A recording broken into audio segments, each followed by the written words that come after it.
Welcome back to this episode of the True Talk Podcast. I hope all you guys are doing well. I'm joined once again by my wife, Dee. Hi guys, I'm so glad to be back. I hope everybody's doing well. The first thing I wanted to talk about was a question that I've been asking myself for a while. Are we in the New World Order? If you were to ask me, in my opinion, I do not necessarily think that we're in the New World Order yet, but I feel like we're very close, especially after what happened in 2020. I honestly feel like we're very, very close. Just take a look around.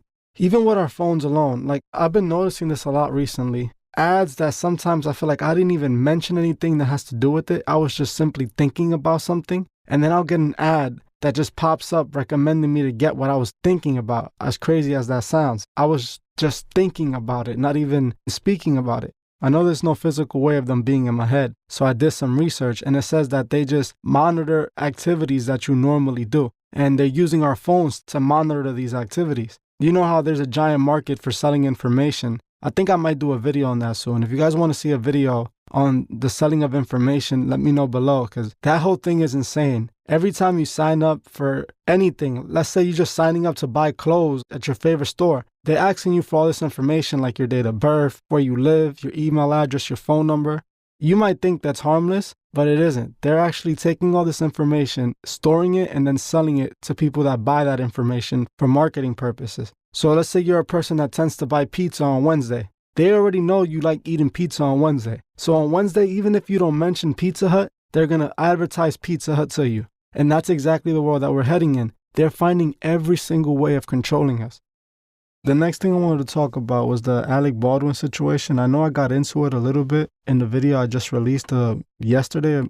I explained how I really did not believe at all the story that they're trying to feed us. He just happens to discharge a prop weapon and take the lives of one person and hurt another. To me, it just doesn't add up. These are $100 million budget movies. These are movies that have so much staff.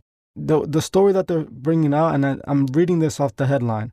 Alec Baldwin Rust, head gun handler, had doubts about experience level. Do you see the story and the narrative that they're trying to push? They're trying to justify this and pin it on somebody like they usually do with everything.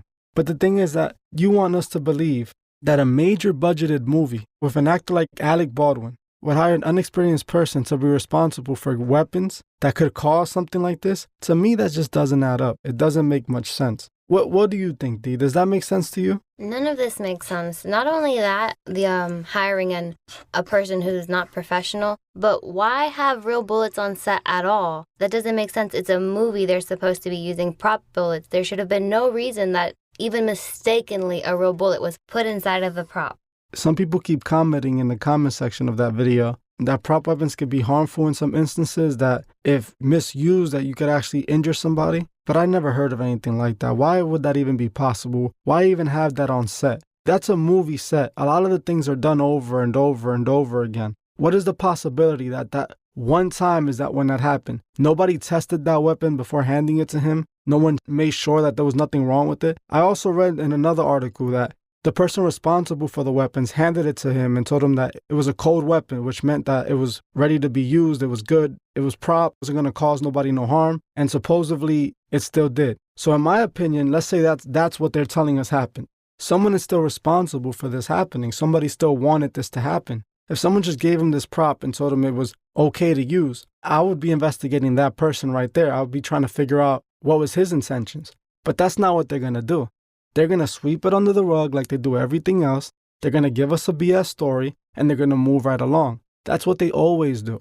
They don't want us to know what truly goes on behind those scenes, you know? The media knows they got the public wrapped around their fingers. They control the masses every time they go and make a story, and people just eat it all up, and that's what they go by. It's clear to me that something more is definitely happening. The fact that it happened now in this month, to me, even says much more. These people are into some sick things. No matter what they say, to me, it's not going to be believable. That woman lost her life, probably has children, and her children are never going to get to see her ever again. Mr. Baldwin is going to go home, make millions of dollars off this movie when it's released, and everything goes back to normal like it never happened. No one even questions it. That's the world that we live in, and I'm telling you, there's something very sinister about it all. Just like in the Crow movie. It was never really explained to us what happened. They said that somehow a piece of a blank round ended up in the chamber, and then when the prop weapon was discharged, it lodged out of the weapon and ended up striking him. Again, these are multi-million budgeted movies. These are movies that have tons of staff and go through multiple procedures and safety procedures to make sure things like this don't happen. They want us to believe that it'll happen to the main character of that movie, to the superstar. None of it seems to add up to me. We're always fed these BS stories, and it's another way of manipulating us. To me, it proves that they always send the media to clean up their mistakes. All these articles that I'm seeing now, they're trying to paint it as it was negligence. The studio that was creating the movie now is low budgeted, even though they could afford Alec Baldwin, who's a A-list actor, which doesn't seem to make much sense to me. They're saying now that the person that they hired to handle these prop weapons wasn't experienced enough. They're trying to scramble around to feed us a lie that we would just accept and say, okay, sounds true. They do this with every single thing that happens. Every time something happens, the media covers it all up, feeds us a BS story, we quiet down and we just keep it moving. Every single time. They use the media to push their agenda whichever way they want it. For example, when everything happened in 2020, every time somebody would question if it was made in a lab, or if it was truly a natural occurrence, the media ripped everybody apart that gave their opinion stating that it was made in a lab. The media attacked them, ridiculed them, all because they weren't falling in line with their agenda. They weren't agreeing to the same thing the media was saying, because the media is controlled and manipulated. The media knows that they can't fall out of line. They don't want to lose those partnerships with the big companies. They know that this could cost them so much. So they follow the agenda, and they never ever question the story we're told. They just feed it to us and call anyone crazy who tries to go against that story. Alec Baldwin even tweeted back in 2017, "How must it feel to wrongfully kill someone?" Honestly, I don't find this coincidental at all. You tell me. The man just happens to talk about doing something 4 years ago that he ends up doing. We know how Hollywood works. We know that there's more to it. We know that these actors have to do sick things to get the parts they want, to get the blessings that they need.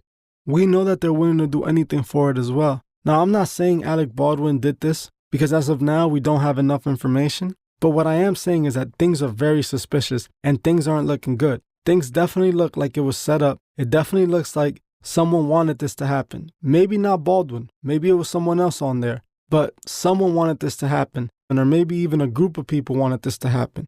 I'm not even surprised on the effort that they're trying to make to suppress the story. Are you surprised at all? No, of course they're going to try to keep us in the blinds and keep us hidden from the truth. They don't want us to know what's truly going on or the reason why, or why what took place. So they are going to do whatever they can do to cover it up and tell us all the stories that they think we're going to buy into. And it's up to us, honestly, to either buy into what they're telling us or to think for ourselves and decide what we know is right and what we know is correct. You can clearly see that this all looks like a cover-up though, right? It doesn't really make much sense what they're telling. They could have at least made a better effort with the story they made. You know what I'm saying? I don't understand how they fed this to the public and expected us to just take it as the truth. And like I said, they do this with a lot of things. We're always fed these BS stories. Unfortunately, I'm going to have to end this podcast a bit shorter than I wanted because I didn't find enough topics that I actually wanted to put in this podcast this week. There wasn't much that actually went on. And I didn't see much of you guys comment anything that I could actually speak about on the podcast. So if you guys could please for next week, make some comments that you would want me to speak about. And hopefully there's more things that go on next week that I could actually speak about on this podcast. Because other than the Alec Baldwin and the Fauci situation, there really wasn't much more to speak on. There's much more videos coming out this week. On the Halloween video is going to be coming out on the 31st. I also got the What Truly Happened to Mac Miller coming out also during this week. And should be some more videos coming out. Like I said, I'm sorry for the podcast being a little bit short this week. I promise you that next week it will be longer. Thank you so much for watching. I truly appreciate every single one of you. Goodbye, you guys. Thank you guys for having me. I truly appreciate the time you guys give me. And I'll see you guys again next week.